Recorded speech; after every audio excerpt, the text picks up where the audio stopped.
अचानकच पोलिसवाले आले आणि मला मारणं सुरू केलं. ऑलरेडी आम्ही ते परमिशन्स वगैरे आमचे जे पण क्वार्टर्समध्ये होते, सगळे होते आमच्याजवळ. माझ्यावर लाठीचार्ज करणं चालू केलं. पहिले 5-10 लोक आले.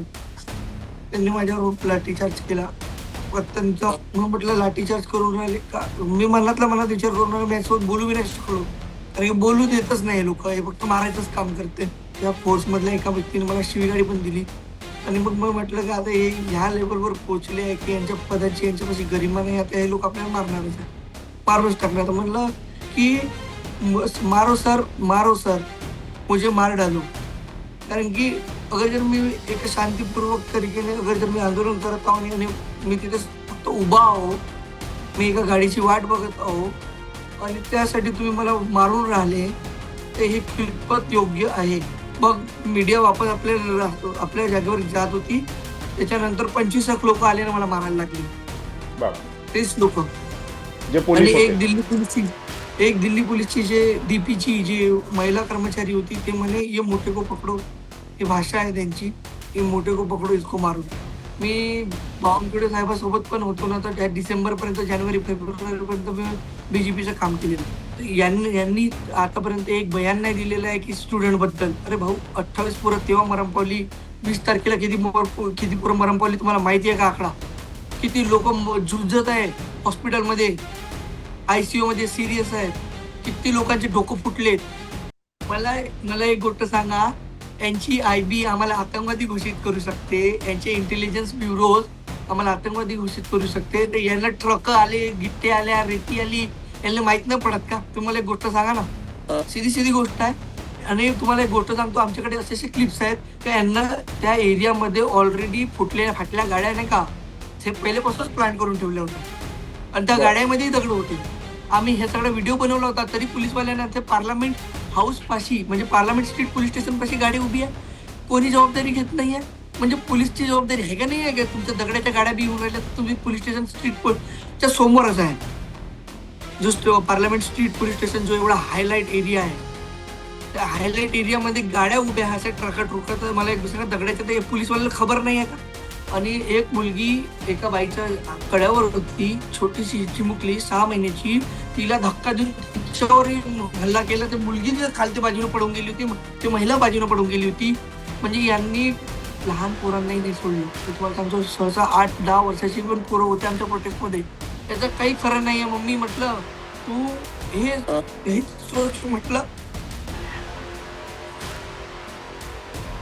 जेव्हा व्हिज्युअल जेव्हा ते बघत होतो ना मी, जेव्हा त्यांच्यावर लाठीचार्ज होत होता आणि मम्मी माझी बोलत होती का तू सेफ आहे का नाही? मग करा ना यार तुम्ही. मग एकदम तुम्हाला का मर्डर करायची ऑर्डर होती का? अगर तुम्ही लाठीचार्जच्या पण ऑर्डर असतो ना, तो कमरेच्या खाली असतो. तुम्ही मग तुम्ही याच्यावर 307, 302 गुन्हे दाखल करा ना पुऱ्या दिल्ली पोलीस आणि RAF वर. नमस्कार, मी संकेत आणि आपण पाहत आहात मुंबई आउटलुक. 2-3 दिवसांपासून आपण मीडियामध्ये असेल किंवा सोशल मीडियामध्ये असेल, प्रामुख्याने आपण दिल्लीच्या जंतर मंतरवरती जे आंदोलन सुरू आहे त्या आंदोलनाच्या बातम्या आपण बघतोय. पोलिसांनी केलेला लाठी हल्ला असेल किंवा विद्यार्थ्यांची जी मागणी आहे आणि कशा पद्धतीने हे एकंदर आंदोलन सुरू आहे त्याबद्दलचे आपण सतत त्याच बातम्या बघतोय, वाचतोय, तेच व्हिडिओ आपल्याला दिसत आहेत. आणि ह्या सर्व बातम्यांमध्ये, या सर्व व्हिडिओमध्ये एक जो विद्यार्थी तरुण त्या आंदोलनामधला एक प्रमुख चेहरा बनला, त्याचं नाव आहे भरत बानाईत. भरत आपल्या सोबत आहे. भरतला तुम्ही व्हिडिओमध्ये, रीलमध्ये बघितलेलं आहे की त्या लाठी हल्ल्यामध्ये पोलीस चहूबाजूंनी त्याला घेरलेलं आहे आणि त्याच्यावरती अक्षरशः लाठ्यांचा वर्षाव करत आहे. परंतु तो त्या गोष्टीला न घाबरता अगदी ज्याला आपण म्हणतो की डटके त्याने सामना केला. तो भरत बानाईत आपल्या सोबत आहे. भरत, मुंबई आउटलुक मध्ये स्वागत आहे. वेळ दिल्याबद्दल आभार. फार जास्त वेळ घेणार नाही. काय घडलं होतं त्या दिवशी आणि कसा हा लाठी हल्ला सुरू झाला? त्या दिवशी मी ते जे गाडी ज्याच्यावर अभिजित दादा बसून जाणार होते संसद भवनकडे, त्या गाडीची येण्याची जबाबदारी माझ्या हातात होती. तर मी त्या गाडीची वाट बघत होतो की ती गाडी त्या बॅरिगेड पर्यंत, केरला हाऊसच्या बॅरिगेड पर्यंत पोहोचली पाहिजे. याच्यासाठी मला टीमने काम दिलेलं होतं. मी ते काम मी करत होतो. तर अचानकच पोलिसवाले आले आणि मला मारणं सुरू केलं. मी विचार केला, "यार भाई मी तर काही केलं नाही. मी आपली गाडीसाठी थांबलो. ऑलरेडी आम्ही ते परमिशन्स वगैरे आमचे जे पण हेडक्वार्टर्समधून होते, सगळे होते आमच्याजवळ." आणि मग मी बघत होतो, तर बघताच नाही का त्यांनी माझ्यावर लाठीचार्ज करणं चालू केलं. पहिले 5-10 लोक आले. त्यांनी माझ्यावर लाठीचार्ज केला. मग त्यांचा मग म्हटलं लाठीचार्ज करून राहिले का? मी मनातल्या मनात विचार करून राहिलो, मी याच्यासोबत बोलू बी नाही शकलो. कारण की बोलू देतच नाही लोकं. हे फक्त मारायचंच काम करते. त्यात त्या मारता-मारता एका व्यक्तीने त्या फोर्समधल्या एका व्यक्तीने मला शिवीगाळी पण दिली. आणि मग मी म्हटलं की आता हे ह्या लेव्हलवर पोहोचले आहे, की यांच्या पदाची यांच्यापाशी गरिमा नाही. आता हे लोक आपल्याला मारणारच आहे. मारूनच टाकणार. तर म्हणलं की मारो सर, मुझे मार डालो." कारण की अगर जर मी एका शांतीपूर्वक तरीकेने अगर जर मी आंदोलन करत आहो आणि मी तिथे फक्त उभा आहो, मी एका गाडीची वाट बघत आहो आणि त्यासाठी तुम्ही मला मारून राहिले, तर हे कितपत योग्य आहे? मग मला एक गोष्ट सांगा, मग मी तिथं सोबत गेलो, तर मग एक कोणतरी मराठी पत्रकारच होता, ज्यांनी ही क्लिप घेतली होती. मला माहीत नव्हतं की त्या व्यक्तीने क्लिप घेतली आहे, कोणी क्लिप घेतली मला काय माहीत होतं तेव्हा. जेव्हा मला मारत होते हे लोकं, तर तेव्हा बरोबर. त्यांनी क्लिप घेतली होती. मग मी थोडं त्यांना वाटलं की हे क्लिप घेत आहे कोणतरी, तर त्या एक मॅडम आल्या, जे आर-एफवाल्याच होत्या. तर त्यांनी नाही का मला समोर नेलं. समोर नेल्यानंतर त्यांना मग बघितलं की यांच्याकडे मीडिया येत आहे. मीडिया आल्यानंतर ते मग मला तोपर्यंत काही नाही केलं अजून. मग मीडिया वापस आपल्या जागेवर जात होती. इंटरव्ह्यू घ्यायसाठी किंवा बाईट घ्यायसाठी लोकांकडे जात होती. त्याच्यानंतर 25 एक लोकं आले आणि मला मारायला लागले. बापरे! तेच लोकं. जे आणि पोलीस होते. एक दिल्ली पोलिसची डीपीची जी महिला कर्मचारी होती, ते म्हणे, "ये मोटे को पकडो." ही भाषा आहे त्यांची. "ये मोटे को पकडो, इसको मारो." आणि अत्यंत गंभीर आणि किती घाणेरड्या शिव्या मला देण्यात आल्या. हे तुम्ही बघितलं असेल व्हिडिओमध्ये. आणि मी त्यांना एक शब्दही नाही बोललो चुकीचं. कारण की मी चुकीचं होतोच नाही त्यावेळेस आणि मी चुकीचं करतही नाही. काही बरं तू ना काही किती संताप तर असतोच ना माणसात. नाही नक्कीच. पण मला हे विचारायचं आहे, की तू किती दिवसापासून तिथे होतास? म्हणजे त्या मोर्चासाठी गेला होतास, की अगोदरपासून तू तिथे होतास? ॲक्चुअली मी नागपूरचाच आहे. मूळ नागपूरचा आहे. मी जेव्हा हे जेव्हा बनली, तेव्हा माझ्या मनात ते एज्युकेशनबद्दल चालूच होतं. मला तेव्हा माहीत नव्हतं का सी-जी-आय सूर्यकांतने असं काही बयान दिलेलं आहे. हे मला कडूनच माहीत पडलं, की सी-जी-आय सूर्यकांतनी काहीतरी बयान दिलेलं आहे. असं की जे स्टुडंट्स आहेत, जे यांचे ग्रॅज्युएशन झालेले आहेत, ते बेरोजगार आहेत. त्यांनी सोशल मीडियावर आले, इन्फ्लुएन्सर बनले, काही मीडियावाले बनले, काही काही कव्हर करणारे बनले. असे लोकांना आणि सगळ्या बेरोजगारांना आणि जे शिक्षणासाठी लढत आहेत, ह्या सगळ्या लोकांना त्यांनी एक कॉकरोच म्हणून एक पद दिलं. म्हणजे पदवीच पकडून घ्या ना तुम्ही. एक पदवी दिली आम्ही कॉकरोच आहोत. ठीक आहे. तर ते गोष्ट 16 तारखेला अभिजित दादांनी ट्वीट केलं. 17 तारखेला मला माहीत पडलं कारण की मी Instagram स्क्रॉल करत होतो. तेव्हा मला एक क्लिप दिसली.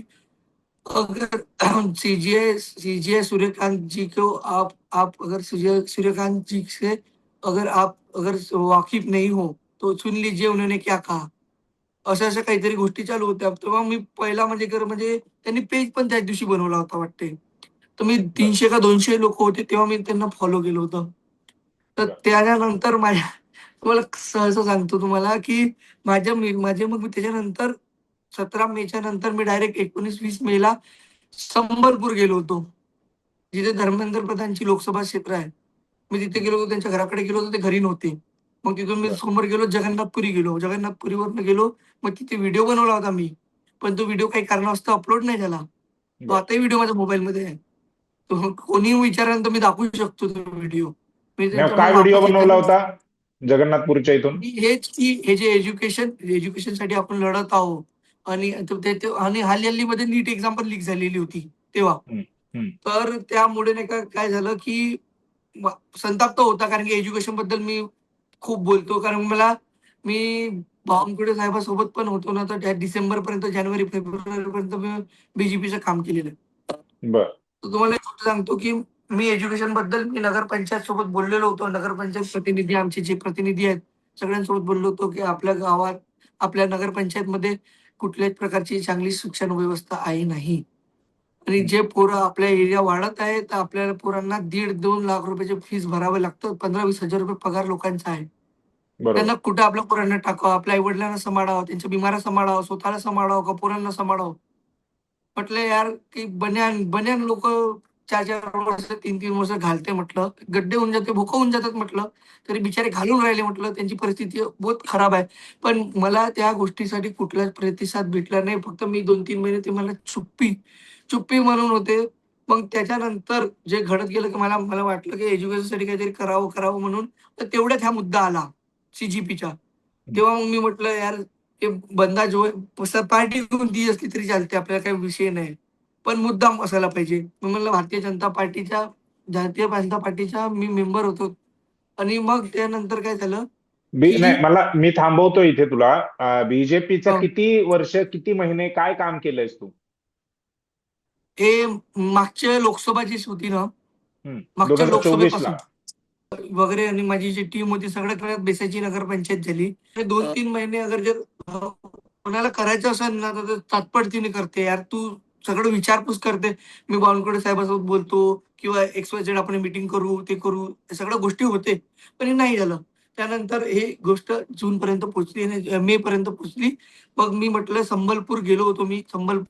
माझे जवळचे काही मित्र आणि भाऊ लोक होते. आम्ही 4-5 लोकं आम्ही संबलपूर गेलो. संबलपूरवरून आम्ही जगन्नाथपुरी गेलो. जगन्नाथपुरीवर नाही. तर अभिजित दादांनी जो आवाहन केलं होतं, की तुम्ही 6 जूनला जंतर मंतरवर प्रोटेस्ट करायला या सगळे लोकं.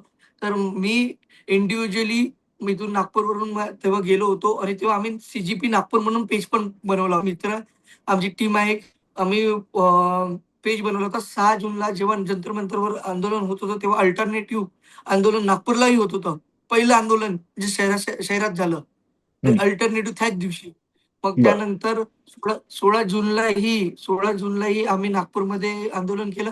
आम्हाला फक्त 12 तारखेला माहीत पडलं, की अभिजित दादासोबत आमचा वार्तालाप झाला, की आपण 16 तारखेला करणार आहोत. 12 तारखेला माहीत झालं. 3-4 दिवसात आम्ही ते सगळं जमाव केला आणि ते सगळं लोकांपर्यंत मेसेज पुरवला आणि तुम्ही बघितलं असेल, की नागपूरमध्ये किती मोठा प्रोटेस्ट झाला. त्यानंतर 18 तारखेला ही नागपूरमध्ये आता 20 तारखेच्या अगोदर 18 तारखेलाही प्रोटेस्ट झाला, 20 तारखेलाही प्रोटेस्ट झाला आणि आताही प्रोटेस्ट आहेत. आणि मी 20 तारखेपासनं ह्या जंतर मंतरवर आहोत. जेव्हा जेव्हा सांगितलं होतं, की आपल्याला आता बसायचं आहे इथे जंतर मंतरवर येऊन.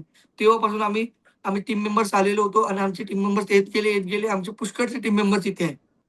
बर बर. अशा मग प्रकारे हे आम्ही जुळलो ह्या होतो. ह्या सगळ्या आंदोलनाला असं म्हटलं जातंय की विरोधी पक्ष आहे त्यांच्या पाठीमागे, किंवा ते पैसा पुरवतायत, फंडिंग वेगवेगळ्या ठिकाणावरून येत आहे. कुठून मिळतंय पैसा तुम्हाला हे आंदोलन चालवण्यासाठी? कसं आहे ना साहेब, अगर आम्ही फंडिंग करतो ठीक आहे. आम्हाला फंड येत आहे ठीक आहे. तुम्ही म्हणता सोरसवरून येत आहे, सोरसवरून येत आहे. ठीक आहे, मान्य करतो. ठीक आहे. एक तर तुम्ही शिक्षणासाठी सपोर्टमध्ये उभं राहू शकता किंवा शिक्षणाच्या विरुद्ध उभं राहू शकता. अगर जर तुम्हाला शिक्षणाच्या सपोर्टमध्ये उभं राहायचं होतं, तर तुम्ही आपलं वेगळं आंदोलन करते किंवा वेगळ्या मागण्या ठेवते किंवा कारण की तुमची तर सरकार आहे. तुम्ही तर सीधं जाऊन म्हणू शकता, खुलेआम म्हणू शकता, "यार भाई, छोटा नगरपंचायतचा सदस्य असो किंवा ग्रामपंचायतचा सदस्य असो, नगरपालिकेचा सदस्य असो, नगर परिषद, जिल्हा परिषद याचे सदस्य टक्के असो, तर यांनी यांनी आतापर्यंत एक बयान नाही दिलेलं आहे, की स्टुडंटबद्दल. अरे भाऊ, 28 पोरं तेव्हा मरण पावली. 20 तारखेला किती पोरं मरण पावली तुम्हाला माहिती आहे का आकडा? किती लोकं झुंजत आहे हॉस्पिटलमध्ये, आय-सी-यूमध्ये सीरियस आहेत. किती लोकांचे डोकं फुटलेत. तर कसं आहे ना, की याचा मतलब आणि बावनकुळे साहेबांनी एक एक म्हटलं होतं, की पेपर लीक का काँग्रेसच्या काळात नव्हती होत का? तर माझं एकच म्हणणं आहे, माझी एक जन्मली होती, मरण पावली. ते टेम्पररी आहे. तुम्ही टेम्पररी आहात. तुम्ही राजनेते आहात, तुम्ही मंत्री आहात, उद्या नसणार, तुम्ही पण जाणार. तर याचा मतलब हे थोडी आहे का जे मागे झालं तर आता पुन्हा नेक्स्ट टाईम बी तेच झालं पाहिजे. त्याच्यासाठी आम्ही आवाज उचलतो ना. तुम्ही काऊन नाही उचलत आवाज? तुमचा मुलगा येतो का संकेत बावनकुळे ज्याच्या अंगावर लाठी पडली का? भैय्या इथं किसान, मजदूर यांचे पोरं आहेत. मला एक सांगा ना, किसान जे साधा किसान आहे, एकदम मोठा किसान नाही म्हणतो आम्ही, ज्याच्याकडे खूप जमीन आहे, अपरंपार. त्यांची गोष्ट नाही करतो, ज्यांच्याकडे 2 एकर, 3 एकर शेती आहे, त्याच्यामध्ये ते पीक काढतो. तो बिचारा राब-राब करतो, 2-3 लाख रुपये तो कमवतो आणि त्या 2-3 लाख रुपये तो वर्षभर टिकवतो. आता मला एक सांगा, वर्षभर 2-3 लाख रुपये म्हटलं तर किती होते? तुमच्या हिशोबाने तुम्हीच सांगून द्या ना. नाही पण हे एवढ्या बावनकुळे काल ह्याच्यात नाही नाही बावनकुळेंनी असं देखील म्हटलंय की ह्या विद्यार्थ्यांनीच म्हणजे 2-3 ट्रक भरून दगडगोटे जमा केले होते आणि त्यांनीच दगडफेक केलेली आहे म्हणून पोलिसांना लाठीचार्ज करावा लागला. मला मला एक गोष्ट सांगा, यांची आयबी आम्हाला आतंकवादी घोषित करू शकते, यांचे इंटेलिजन्स ब्युरो आम्हाला आतंकवादी घोषित करू शकते. तर यांना ट्रक आले, गिट्टे आल्या, रेती आली, यांना माहित नाही पडत का? तुम्हाला एक गोष्ट सांगा ना, सीधी सीधी गोष्ट आहे. आणि तुम्हाला एक गोष्ट सांगतो, आमच्याकडे असे असे क्लिप्स आहेत की यांना त्या एरियामध्ये ऑलरेडी फुटलेल्या फाटल्या गाड्या नाही का, ते पहिल्यापासूनच प्लॅन करून ठेवल्या होत्या आणि त्या बर. गाड्यामध्येही दगड होते. आम्ही हे सगळा व्हिडिओ बनवला होता, तरी पोलिसवाल्यांना ते पार्लमेंट हाऊस पाशी म्हणजे पार्लमेंट स्ट्रीट पोलीस स्टेशन पाशी गाडी उभी आहे. कोणी जबाबदारी घेत नाहीये. म्हणजे पोलीसची जबाबदारी आहे का नाही आहे का? तुमच्या दगडाच्या गाड्या बी येऊन राहिल्या तर तुम्ही पोलीस स्टेशन च्या समोरच आहे. जो पार्लमेंट स्ट्रीट पोलीस स्टेशन जो एवढा हायलाइट एरिया आहे. त्या हायलाइट एरियामध्ये गाड्या उभ्या आहे अशा ट्रका तर मला एक सांगा दगडाच्या ते पोलिसवाल्याला खबर नाही आहे का? अरे सर आम्हालाही माहिती आहे तुम्हालाही माहिती आहे आणि पुऱ्या जनतेलाही माहित आहे. हे कोण प्लांट केल्या, कोण केलं, हे डिप्लॉय कोण केले आणि तुम्हाला व्हिज्युअल्स पण भेटले असेल की पोलिसवाल्यांनी दगड मारले. हो अगर जर हे दगड तसे पण नाही व्हिडिओ झालेले आहेत. तर दगड कोणी मारले? पोलिसवाल्यांना मारले का नाही मारले? आता मला एक सांगा, मरता क्या नाही करता? आता काय करू शकते का एखादा स्टुडंट खूपच गंभीर होत आहे. आता माझ्यासोबत माझा एक मित्र असला किंवा माझा एक सहकारी असला, तर त्याच्यावर खूप भयंकर प्रकारे लाठीचार्ज करते. त्याचं डोकं फाटलं, तो मरण जिवंत आहे, मरण का जिवंत राहील त्याची गॅरंटी नाही आहे ना. तो तर आपली सेल्फ डिफेन्ससाठी काही ना काही करेनच. पण मी त्या गोष्टीला सपोर्ट नाही करत, पण सेल्फ डिफेन्स तर करानच ना. आणि मला एक गोष्ट सांगा, अगर जे पोलिसवाले एवढे नेतृत्व यांचं नेतृत्व चांगलं होतं, यांचं नेतृत्व चांगलं होतं, यांची प्रेरणा चांगली होती, ते हे स्वतः गोटे का मारत होते? तुम्ही लाटेही मारत होते, तुम्ही गोटेही मारत होते, तुम्ही आपलं काय म्हणते ते कोणते आसू गॅसचे अश्रुधूर. गोळे भरत होते. आसू गॅसचे गोळे भरत होते, ते बी एक्सपायरी डेटवाले. तुम्हाला एक गोष्ट सांगतो, एक्सपायरी डेटवाले आसू गॅसचे खूप पुष्कळ लोकांना रिएक्शन झालेले आहे त्यामुळे. आणि यांनी लोक ते प्रोटेस्टरला मारलं, जनतेलाही मारलं, कॉमन लोकांना. आणि तुम्हाला सांगतो यांनी फूड स्टॉलवाल्यालाही मारलं. आणि एक मुलगी एका बाईच्या कड्यावर होती, छोटीशी चिमुकली 6 महिन्याची. तिला धक्का देऊन तिच्यावरही हल्ला केला. ती मुलगी तिथं खालच्या बाजूने पडून गेली होती. ती महिला बाजूने पडून गेली होती. म्हणजे यांनी लहान पोरांनाही नाही सोडलं. मी तुम्हाला सांगतो सहसा 8-10 वर्षाची पण पोरं होते आमच्या प्रोटेस्टमध्ये. 8-10 वर्षाचे, 7 वर्षाचे, 6 वर्षाचे, 6 महिन्याची चिमुकली म्हटलं तर तुम्ही विचार करून घ्या. 6 महिन्याची चिमुकलीपासून तर बुजुर्ग जे आखरी 1-2 वर्ष राहीन नाही राहीन यांची गॅरंटी नाही. पण तेही लोकं हे म्हणत होते, की आम्ही मेलो तरी चालेल, पण पोरांच्या शिक्षणाच्या व्यवस्थेसाठी आम्ही ठामपणे उभा आहोत. आणि ज्या प्रकारे तुम्ही बघत होते, मी निहत्था होतो. माझ्यावर कंटिन्यू लाठीचार्ज चालत होती, कंटिन्यू लाठीचार्ज चालत होती. आणि ते मॅडम जेव्हा आली, तेव्हा ते लाठीचार्ज बंद झाली. त्याच्यानंतर कॅमेरावाले दिसले तिला म्हणून ती आली. नाहीतर ते कंटिन्यू मला लाठीचार्ज मारून करून, करून तिथंच मारून टाकलं असतं त्यांनी मला. म्हणून मी म्हणत होतो त्यांना, की "मारो सर मारो, मुझे मार डालो और अभी अगली बार से ये क्या बोलते हैं, डंडे मत मारना, सीधी गोली मार दो." माझं हेच म्हणणं होतं त्यांचं. म्हणलं करा ना यार तुम्ही मग एकदम तुम्हाला का मर्डर करायची ऑर्डर होती का? अगर तुम्ही लाठीचार्जच्या पण ऑर्डर असते ना, तो कमरेच्या खाली असतो. खाली मारायचं तुम्ही सर बरोबर. हां? मग तुम्ही याच्यावर 307, 302 गुन्हे दाखल करा ना पुऱ्या दिल्ली पोलिसांनी आर-ए-एफवर. काय म्हणता तुम्ही? बरोबर आहे की नाही? चुकीचं बोलत आहो. डोक्यावर मारणं म्हणजे माहिती आहे का यांच्या मर्डरचा इंटेन्शन होता. असं वाटतं की लोकांच्या मर्डर करायचा इंटेन्शन होता. यांना एवढा हार्मफुली हार्म करा की दुसरा कोणी कधी जीवनात कधी प्रोटेस्ट करायचा प्रयत्न नाही केला पाहिजे. लोकतंत्र मारण्याचा प्रयत्न केला आणि हा जगातला सगळ्यात मोठा आणि इंडियाने बघितलेला दिल्लीचा सगळ्यात मोठा ब्लॅक डे होता 20 जुलै 2026. आजपर्यंत मी स्वतः नाही पाहिले आसू गॅसचे गोले काय असतील. ते मी आजमावलं. आसू गॅसचे गोले काय आहे? आसू गॅसचे गोले जेव्हा आपल्या डोळ्यावर, अंगावर पडते ना, तर एवढं झोंबते ना, तुम्हाला एक गोष्ट सांगतो. मी सहसा आता मला एक गोष्ट सांगा, कुठे ना कुठे संताप व्यक्त होईनच ना या गोष्टीचा. आता मरता क्या नाही करतो तुम्हाला तर माहीतच आहे. तुम्हाला ही गोष्ट नाही पण आता सांगितली हे मी. नाही पण कालचा म्हणजे 20 तारखेला आंदोलन झालं, प्रोटेस्ट झाला तुमचा किंवा मोर्चा झाला, त्याच्यावरती लाठीचार्ज झाला. त्यानंतर पुन्हा एकदा जे विद्यार्थी आंदोलक जे आहेत ते पुन्हा एकदा हां. जंतर मंतर वरती आलेले आहेत. आता काय परिस्थिती आहे तिथली? ते जंतर मंतरवर जंतर मंतरवर ते सगळे लोकं आलेले आहे. आताही भरपूर लोकं तिथे आहेत. पूर्ण जंतर मंतर पॅक आहे. अंदरून बाहेरून सगळीकडून जंतर मंतर पॅक आहे. काल उद्धव ठाकरे साहेब पण आले होते माझ्यासोबत बोलले. संजय राऊत साहेब आले होते तेही बोलले. आणि जेवढेही त्यांच्या सोबत आले होते सगळे मिनिस्टर आपले हे त्यांचे खासदार वगैरे सगळे खासदार वगैरे. माझ्यासोबत बोलले. हा, बोलले माझ्यासोबत. त्यांनी मला ओळख करून दिली आणि त्यांनी ऑलरेडी सगळ्यांनी व्हिडिओ बघितला होता माझा. त्यांनी उद्धव साहेबांना तर मला डायरेक्ट फेस टू फेस मला, अरे तू कसं आहे बाळा, बरा आहे का नाही आहे मला विचारलं. देवेंद्र फडणवीसनं जे माझ्या शहरात राहते यार, नागपुरात राहते, तू बरा आहे का नाही आहे विचारलं नाही. अरे मी का माझ्या हक्कासाठी लढून राहिलो का, मी पोरांसाठी लढून राहिलो? तुम्ही जनतेसाठी लढून राहिला म्हणता, आणि तुम्ही जनतेचे पोरं जेव्हा तिथं पोहोचून राहिले दिल्लीमध्ये, आणि तुम्ही अक्ष अक्षपार्य तुम्ही टिप्पणी करता की हे आंदोलक अराजक काय. हे लोक अराजक दिसतात आहे का? मी लाठी खाऊन राहिलो, मी अराजक दिसलो का तुम्हाला? मला एक गोष्ट सांगा, माझ्या वडिलांना नाही वाटत असं का माझ्या मुलांना काही झालं नाही पाहिजे? त्यांच्या मुलांना नाही वाटत, त्यांना नाही वाटत का त्यांच्या मुलांना काही झालं पाहिजे? वाटतं ना, कोणाला काही झालं नाही पाहिजे मग म्हणून. तर मला एक गोष्ट सांगा, तुमच्या मुलीनं किती असे प्रोटेस्ट केले हो? हा, पर्सनल लेवलवर, इंडिव्हिज्युअल लेवलवर सगळे एक एक कुठून कुठून नाही, भारताच्या प्रत्येक कोण्यातून आपल्या महाराष्ट्राच्या 36 जिल्ह्यामधून 36 प्रकारचे लोक आलेले आहेत. गावातून लोक आलेले आहेत. काहून की हा मुद्दा रिलेटिव्ह आहे आणि सगळ्यांना रिलेट केला. 1-1.5 महिन्यात 10 लाखाच्या वरती संख्या प्रोटेस्ट करायला येणं हे संभवच नाही. नाही, मग आता हे किती दिवस आणखीन चालणार जेव्हा आहे? हे कारण आता कुठल्या ना कुठल्या मनात लागते, पहा, जो आमचा जज्बा आताही तिथे लागूनच आहे. आमचा जज्बा संपलेला नाहीये. आम्ही जोपर्यंत इथे प्रोटेस्ट करत आहोत तोपर्यंत, जोपर्यंत आम्हाला आता जे धर्मेंद्र प्रधानचं तर नाही, आता नरेंद्र मोदीनं अमित शहाचाही आम्हाला राजीनामा पाहिजे. कारण की जे अमित शहाचे गुंडे हे टेररिस्ट ऑर्गनायझेशन आहे साहेब. मी तुम्हाला सांगतो, टेररिस्ट ऑर्गनायझेशन आहे. ज्या प्रकारे मारलं ना, तुम्हाला एक गोष्ट तर अजून सांगतो मी. आता काही मुलं ज्यांना खूप दुखापत झाली, त्यांना सिरियस होते, ते लोक आयसीयू मध्ये भरती करायचे होतं, त्यांना अँब्युलन्स मध्ये पाठवण्यात गेलं होतं. तर त्या अँब्युलन्स मधून त्या पेशंट लोकांना बाहेर काढू काढू यांनी मारले. ते पेशंट आमच्याकडे वापस आले. ते पहिले त्यांचे डोकं वगैरे फुटलं होतं, आता मग त्याच्यानंतर त्यांचे पाय वाया फुटले, त्यांचे पाय फ्रॅक्चर आहेत. अशी कंडिशन आम्ही बघितली. म्हणजे आम्हाला मारण्याचा पूर्णचा पूर्ण प्लॅन होता.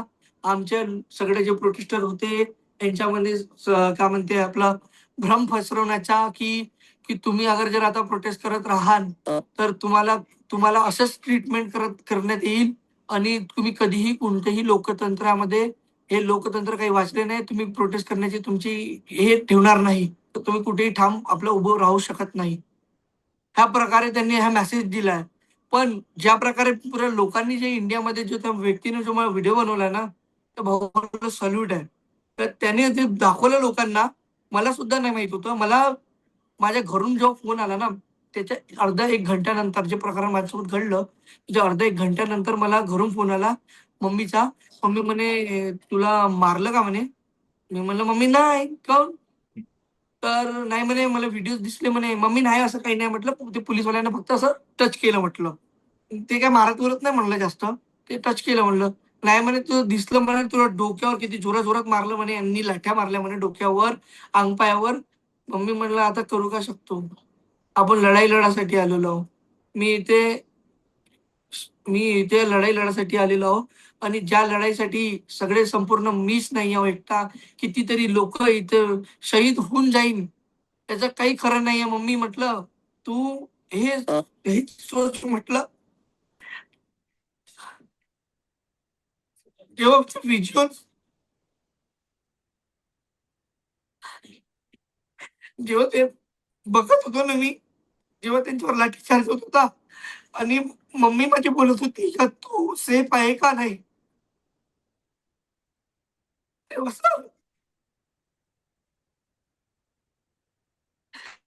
जरूर वाटत होतं का बाकीच्या लोकांना काही झालं नाही पाहिजे. कारण की माझे पप्पा ऑलरेडी हार्टचे पेशंट आहे. माझे पप्पा ऑलरेडी हार्टचे पेशंट आहे. आणि त्यामुळे नाही का, मला थोडीशी भीती होती की यांना काही माहीत पडलं तर हे आपल्या मनावर घेऊन घेतील, आणि काहीही होऊ शकते. तर त्यामुळं मी त्यांच्यासोबत काही जास्त बोलले. मम्मी म्हटलं, "काही नाही झालं, काही नाही झालं." पण मम्मीला समजलं होतं, सगळं दिसत होतं, कारण की तो व्हिडिओ एवढा व्हायरल झाला, तर मला जगभरातून फोन आले. जगभरातून फोन आले मला, आणि मेसेजेस एवढे पडले होते माझ्याकडे पेंडिंगवर, की माझा फोन माझ्यापाशी नव्हता. माझ्या फोनने एक आंदोलन करायला दिलं होतं, जो मला ओळखतही नाही. ज्याला मी ओळखत नाही.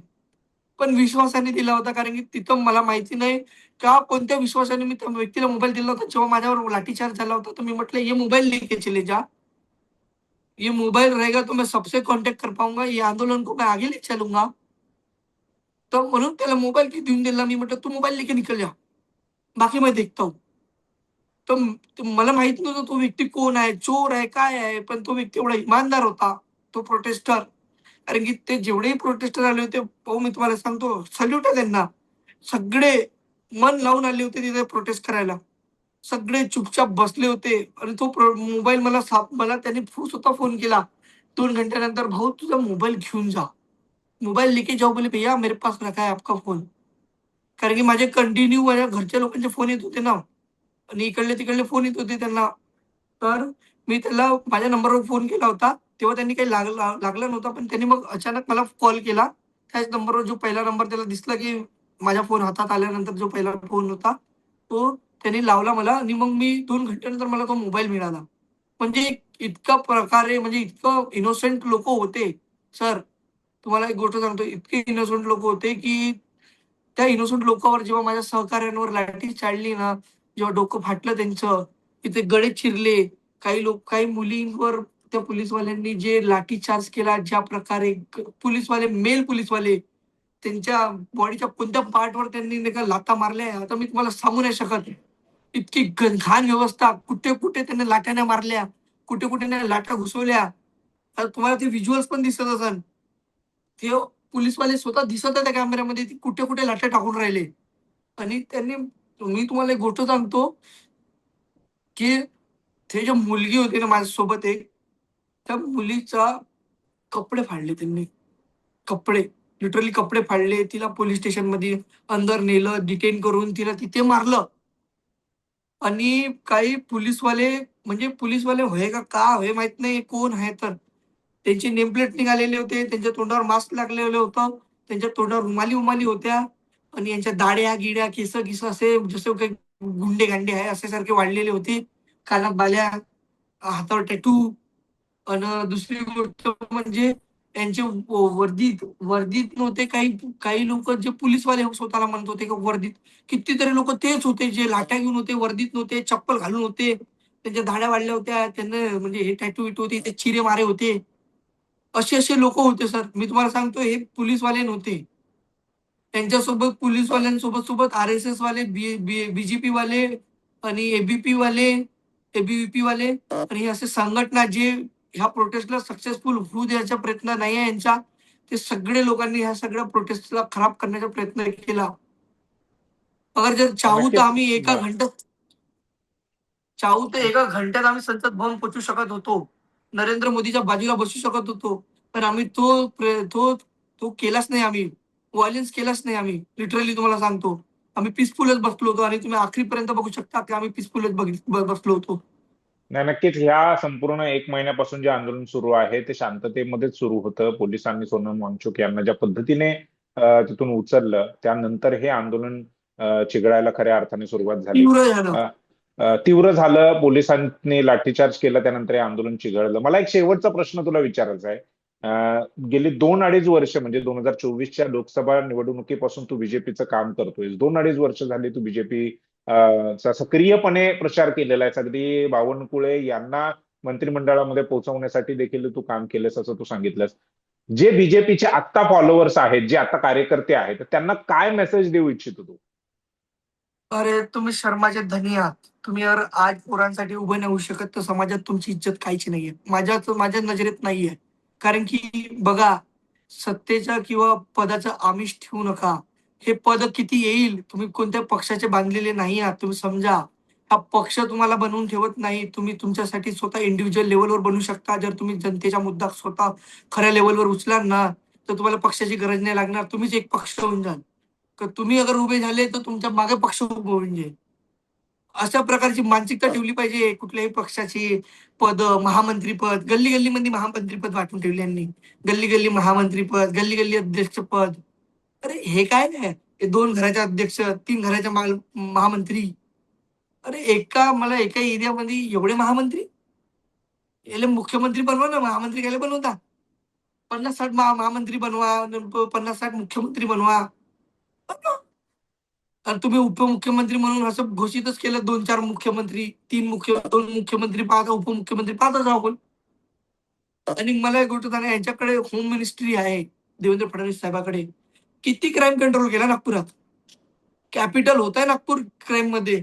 हर दुसऱ्या दिवशी मर्डर, तिसऱ्या दिवशी murder, double murder, triple murder. किती कॅपिटल किती केला? तुमचं काम काय? होम मिनिस्ट्री आजपर्यंत तुम्ही आपल्या खिशात ठेवली. का केलं नागपूरसाठी? तुम्ही मला एक गोष्ट सांगा ना, जे पोरं चांगल्या प्रकारे प्रोटेस्ट करतात, तुम्ही त्यांना त्यांच्यावर ते असे पांडे-वांडे टाइप काय नाव होतं त्यांचं? नावही नाही घेऊशा वाटत. कोण होते ते? लोक जे चुकीचं बोलले त्या प्रोटेस्टला खराब करण्यासाठी. अरे भाई, तेरे घर का लड़का नहीं है, तेरे पास पैसा है. त्यांना हेच म्हणणं आहे, तेरे घर में पैसा है, बाकी लोगों के घर में पैसा नहीं है, तेरे को बीजेपी फंड देती है बोलने का. बोलायचा फंड भेटतो त्याला, बाकी लोकांना नाही भेटत फंड. हे सगळे गरीब जनता आहे भाई. 10,000 रुपयाचे बी खालतं लोक कमवून राहिले आणि घर चालवून राहिले. कोणत्या लेवलवर चालवतात ते त्याला माहित आहे. मी घरचा व्यवस्थित आहो, पण मला भाऊ तुम्हाला एक गोष्ट सांगतो, जिथं चुकीचं होत राहते तिथं मी आवाज उचलतो. मला ते पक्ष नाही ना, पद नाही ना, काही नाही. आजपर्यंत मी कधी ना सीजीपीला पद मागितलं ना, मी भारतीय जनता पार्टीला पण पद मागितलं. ऍज अ मेंबर म्हणूनच काम केलं, पण माझं काम एवढं बलवान असतं का हर जागेवर नाव होऊन जाते. हे तुम्ही बघूनच घेतलं. कारण की मी ठामपणे उभा होतो. जिथे पण मी आपला हात टाकतो, तिथे मी ठामपणे उभा होतो. मी चुकीच्या मार्गाला कधीच गेलो नाही आणि मी चुकीच्या मार्गाला कधी जाणार नाही. पण तुम्हाला एक गोष्ट सांगतो, तुम्ही आज आपल्याच पोरांच्या, आपल्याच समाजातल्या पोरांच्या मृत्यूदेहावर राजकारण करत आहात.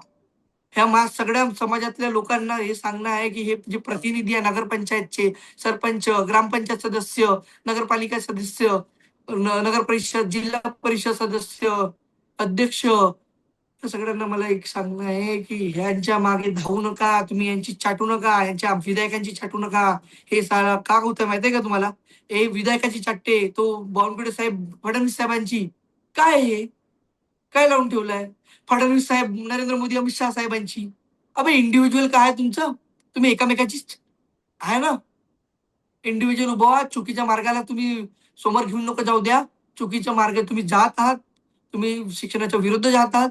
शिक्षणाच्या विरुद्ध म्हणजे तुम्ही लोकांना बेरोजगारी करण्यात, तुम्ही बेरोजगार करण्यात मागे लागलेले आहात. तुम्ही लोकांना गरीब राहण्यात मागे लागले आहात. आणि तुम्ही सगळ्या ह्या गोष्टीमुळे तुम्हाला फक्त तुमची राजनीती शेकायची आहे. अरे भाऊ, बस करा. जय श्रीरामच्या मंदिरातलं म्हणजे राम अयोध्या मंदिरातलं पण सोनं नाणं चोरी गेलेलं आहे, पैसे चोरी गेले आहे. वैष्णोदेवी मंदिरात चांदी नकली निघाली मध्ये. कोणी भक्त नकली सामान देत नाही. नक्कीच. हे कोण करत आहे? अरे असे किती मंदिरात चालू आहे हे आम्हालाही समजतं, तुम्हालाही समजतंय, की आता हे 2 मंदिर दिसले. त्याच्यानंतर तुम्ही मला एक गोष्ट हे सांगू शकता, हे 2 मंदिर तुम्हाला दिसले. त्याच्यानंतर अजून किती मंदिर आहेत ह्याचा उघड घ्यायला पाहिजे. आणि हे आम्हालाही माहिती आहे, तुम्हालाही माहिती आहे, हे कोणी घेतले आहे आणि याच्यामध्ये कोण अध्यक्ष, कोण ट्रस्टी अध्यक्ष आहे. हे आम्हालाही माहिती आहे, तुम्हालाही माहिती आहे. कोणाचे अध्यक्ष ट्रस्टी बसले आहेत, कुठल्या कुठल्या डिपार्टमेंट मधले, कुठे कुठे कोणते कोणते अध्यक्ष ट्रस्टी आणि कुठे कुठे हायर कमांडर्स जे बसले आहेत, ते कोणत्या पार्टीचे आहे, कोणत्या पार्टीच्या संपर्कात आहे, हे सगळ्यांना माहित आहे. नाही, आता नक्कीच तो एक नाही, तो एक वेगळा विषय होईल भरत. आपण म्हणजे तू गेल्या 2-3 दिवसापासून जे काही तुमच्या सोबत होतंय, जो व्यवहार पोलिसांचा आहे, सरकारचा आहे, नाही, विषय त्यामुळे हा. विषय विषय विषय नक्की तो ऐकून तर घ्या. हं. तुम्ही पोरांच्या खिलाफ बोलत आहे, तर तुम्ही त्या राम मंदिराच्या सपोर्ट मध्ये तरी बोलले का? बोलले का तुम्ही? तुम्ही जे पण आपल्या हिंदू हिंदू बोलता ना, हिंदू बोलून पाठीवर बनवली आहे ना तुम्ही. मी का मोमेडियन आहे किंवा मी इस्लामी एक आहो, मी पण हिंदू आहो, पण मी इथे लढा देत आहो कारण की चुकीचं आहे. जे चुकीचं आहे त्यासाठी मी कुठला हिंदू शांतीच्या प्रतीक आहे. हिंदू ह्या वर्ड ह्या शांतीच्या प्रतीक आहे आणि ह्या शांतीच्या प्रतीकला तुम्ही हिंसक बनवलेलं आहे. आणि ज्या प्रकारे तुम्हाला एक गोष्ट सांगतो साहेब, तुम्ही ना त्या पोरांच्या, नागपूरचे किती पोरं जखमी झाले तुम्ही त्यांच्या घेतला का? तुम्ही विचारलं का कोणाला का नागपूरचे किती पोरं जखमी झाले, तुम्हाला काही लागतं का? विचारलं नाही. बावनकुळे साहेबांना विचारलं ना, देवेंद्र फडणवीस साहेबांना विचारलं, गडकरी साहेब, अरे मला एक गोष्ट सांगा, धर्मेंद्र प्रधान साहेबांच्या का गाडीत इथेनॉल टाकून काय गाडी खराब झालेली आहे का जंतर मंतर पोहोचायसाठी? अगर नसेल पैसे तर 100 रुपये मी देतो ऑटो करायचे. या साहेब, या ना, आम्हाला भेटा ना. ज्या प्रकारे तुम्ही स्टुडंटला मारत आहे, याच्यामुळे जे घडत आहे ना, त्या लहान लहान पोरांना जे मनात भ्रम, तुम्ही भीती टाकून राहिले, तुमची सोबत आहे का आज? सोबत आहे आज. तुम्ही इंडियाला पूर्ण पेटवत आहात. तुम्ही दिल्लीमध्ये जसं पेटवलं 20 जुलै 2026 ला. काय तुम्हाला असं वाटतंय काय तुम्ही एवढ्या लोकांना मारून राहिले? अरे मला एक गोष्ट सांगा, तुम्ही एवढ्या लोकांना मारून राहिले, लोक तरी तिथे उभे आहेत. तुम्हाला एक माणूस मारायला किती वेळ लागणार आहे? हवाही नाही लागणार. आता हेच गोष्ट आहे ना साहेब, मी तुम्हाला एक गोष्ट सांगतो, की हे बंद करा. हे असे राजकारण, आमच्या समाजातल्या लोकांच्या मृत्यूदेहावर करणारे राजकारण बंद करा साहेब. मी त्यांच्या पाया पडतो.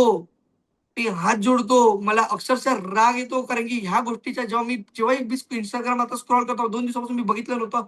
पण मी आता जेव्हा Instagram स्क्रॉल करतो, मी बघत आहो बेदम मार पडलाय लोकांना. आणि जे माझ्या सोबतचे होते, जे रोज माझ्यासोबत उठणं बसणं होतं, बोलणं चालणं होतं, मी सगळ्या व्हॉलंटिअर्स पासून तर सगळ्या जेवढी प्रोटेस्टर आलं होतं, सगळ्यांसोबत बोलत चालत आलेलो आतापर्यंत.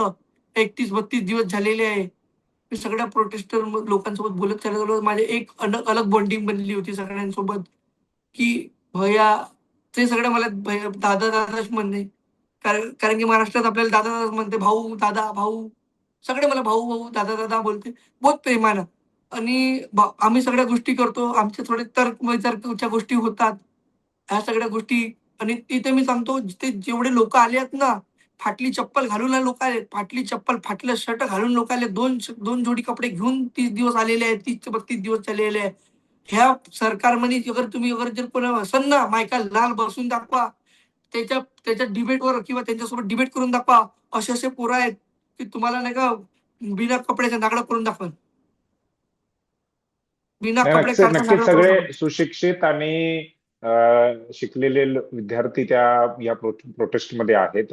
हे कोणी असे म्हणजे जे काही सोशल मीडियामध्ये आम्ही बघतोय, जे काही आम्ही तुमच्या लोकांची डायरेक्ट आमचा संपर्क आहे, त्यातून एक दिसतंय की पैसे देऊन आणलेले लोक नाही आहेत, विद्यार्थी नाही आहेत, नाही आहे. स्वतः आपल्या अधिकारांसाठी, आपल्या हक्कांसाठी आलेले हे विद्यार्थी आहेत. हे आंदोलन आणखीन किती दिवस चालणार?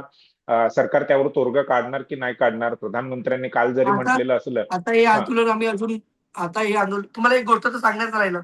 हम्म. लोक भारतभरातून, म्हणजे देशभरातून लोक आपल्याद्वारे झोमॅटो ब्लिंकिट, स्विगी आणि हे जेवढे बी नाही का ई मार्ट्स आहेत, यांच्याद्वारे लोक ऑर्डर करू करू जंतर मंतर मध्ये सगळं सामान पोहोचवत आहेत. पोहोचवत आहेत.